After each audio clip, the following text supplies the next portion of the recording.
Donc là, on en vient à Myriam, Voilà. qui est l'union de tout ça. Donc tu as un frère qui est né en 73 et un autre en 80. Exactement. Dont un frère qui faisait partie du groupe Suspect, qui était proche groupe de de rap. Lunatic, X-Men, Exactement, Cassidy, qui a été tout ça. sur la première mixtape de Lino.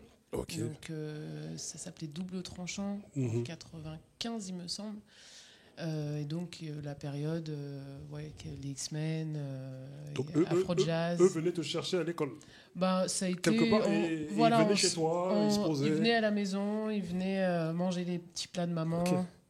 Voilà. Donc toi, tu as assisté à des freestyles que nous, on écoutait à la radio, mais en direct chez toi. Exactement. Parce que nous, pour nous, c'est l'âge d'or. Hein. C'est l'âge d'or du rap français de tous les temps. Ouais. Et ça, du coup, ben, c'était, on le vivait à la maison. J'allais en studio avec mon frère de temps en temps aussi pour voir comment ça se passait. Donc j'ai grandi avec tout ça. Et comme je te disais tout à l'heure, aussi avec les valeurs de mes grands frères, du coup, parce que y en a un qui a 7 ans de plus, l'autre 14 ans de plus.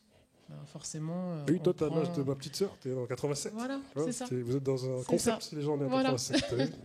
Tu vois. Donc moi, j'ai grandi avec tout ça et avec des parents donc, de 2 religions différentes. Donc j'ai appris les 2 religions, j'ai lu le Coran, après je me suis intéressée, j'ai lu la Bible pour savoir un petit peu. La Torah, je me suis aussi intéressée, même si c'est pas quelque chose que ma maman pratique. Moi, ça m'a intéressé de savoir d'où ça venait. Et pour moi, c'était important de connaître tout ça. Et aujourd'hui, j'ai des filles et c'est important aussi de me dire qu'elles feront leur choix, mais qu'elles respecteront toutes les religions aussi et connaîtront leur histoire. Et du coup, pour en revenir un petit peu sur la période où tes frères ramenaient un peu tous ces rappeurs, tu vois. Tout à l'heure, je parlais avec ta maman m'a sorti la clica. J'ai dit, Joe, comment une maman une maman de ce... Voilà, vous étudiez, tu es jeune, t'as vu, il n'y a pas de souci avec ça, mais tu connais la clica. Oui.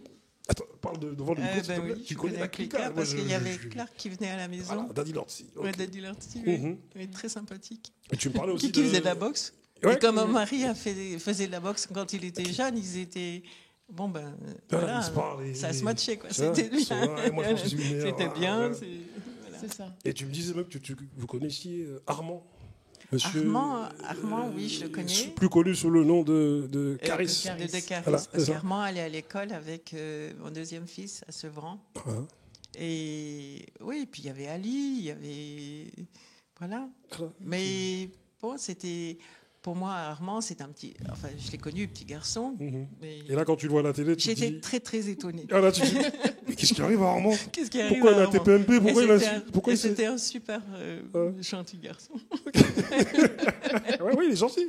Nous, il est venu en concert ici. Voilà. On l'a trouvé très sympathique. Il est très sympathique.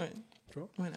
Okay. Et puis, à un moment donné, mademoiselle Myriam, tu as eu ta période de rébellion. Donc, à un moment donné, tu es parti, été envoyé dans un lycée autogéré. Voilà, alors je suis partie, moi, dans un lycée autogéré, parce que donc, j'étais au collège général, et je voulais faire littéraire, en fait. Je voulais faire du théâtre, j'avais envie d'être dans l'audiovisuel, le théâtre, c'est ça qui me plaisait. Sauf qu'au collège, on m'a proposé de partir en section, c'était esthétique, il me semble, parce qu'il n'y avait rien à voir avec ce que je voulais faire, mais comme on disait, on nous met dans des cases. Et moi, on ne me voyait pas aller en littéraire. On se disait, elle ira en esthétique comme les autres. Et voilà. Donc, j'ai cherché dans quel lycée je pouvais aller. Et puis, un petit peu avec les contacts de ma maman qui est militante. Moi, je connaissais les lycées autogérés. Voilà. Okay. Donc, je suis partie dans ce lycée qui est un lycée expérimental. Donc, il y en avait 2 en France à cette époque. Un dans le 15e. Daniel Cohn-Bendit, qui est à l'origine de ce lycée. Le frère de Daniel Cohn-Bendit. Et donc, qui est un lycée...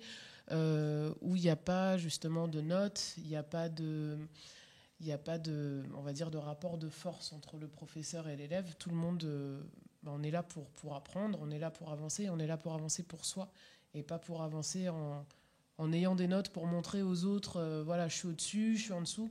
Le but, c'est de se dire, on arrive avec un certain niveau et on est là pour progresser. Donc, il n'y a pas d'histoire de... Et avec un projet. Et avec un projet. Donc, chacun ça qui est très a un projet, important. Donc, qui n'est pas forcément le projet bac. C'est pour ça que dans ce lycée, il y a un taux de bac qui est assez bas, parce qu'on peut aussi avoir envie de venir pour apprendre et pas forcément pour passer son bac. C'est pas forcément une finalité. On peut réussir dans la vie sans avoir le bac.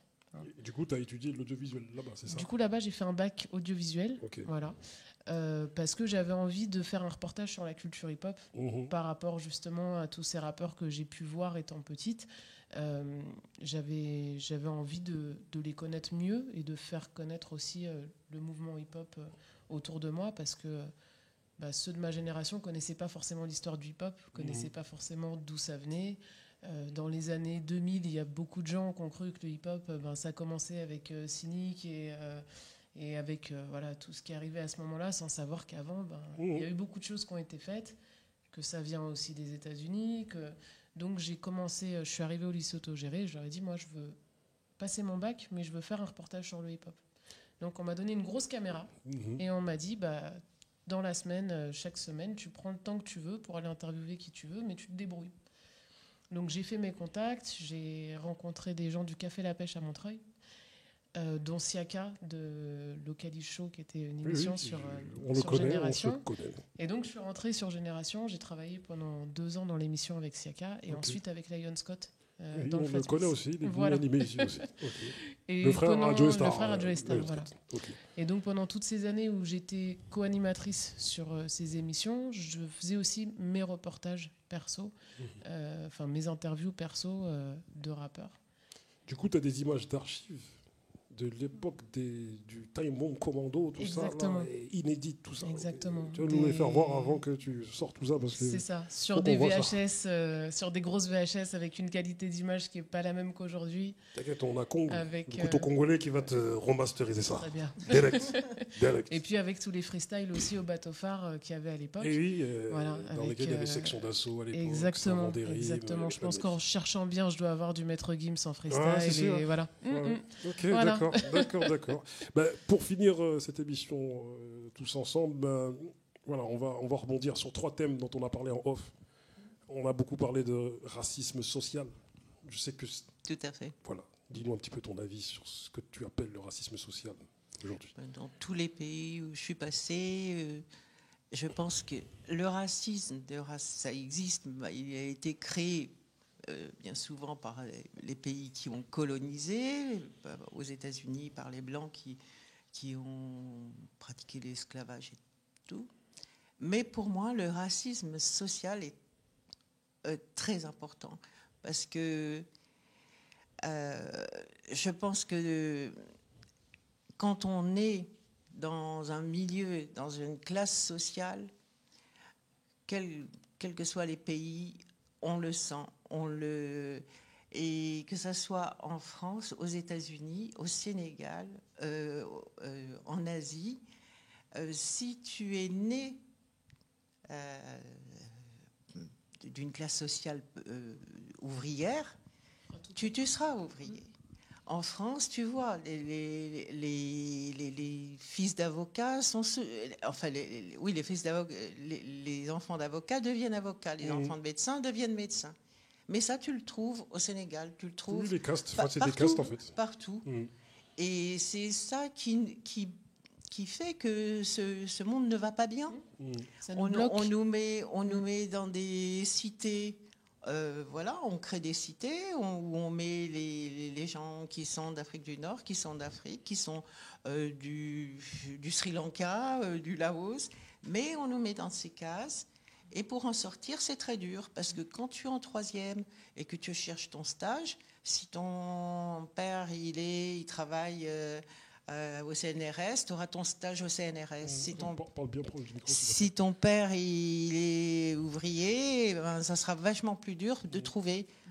Et ce que je disais quand j'étais déléguée de parents d'élèves, c'est que c'était pas aux parents de trouver un stage pour leurs enfants, c'était aux enseignants qui devaient imposer les enfants pour faire des stages. Pour faire écho à ton propos, moi-même quand j'étais en 3e, j'ai lutté pour trouver un stage. J'étais obligé d'aller avec ma prof. Parce que je venais de Grigny et juste avant Grigny, il y avait eu un meurtre, plein de trucs. Et il y avait quelqu'un qui avait fait aussi à François un reportage qui s'appelait La Cité qui fait peur, qui fait que Grigny était one tête de partout. Voilà.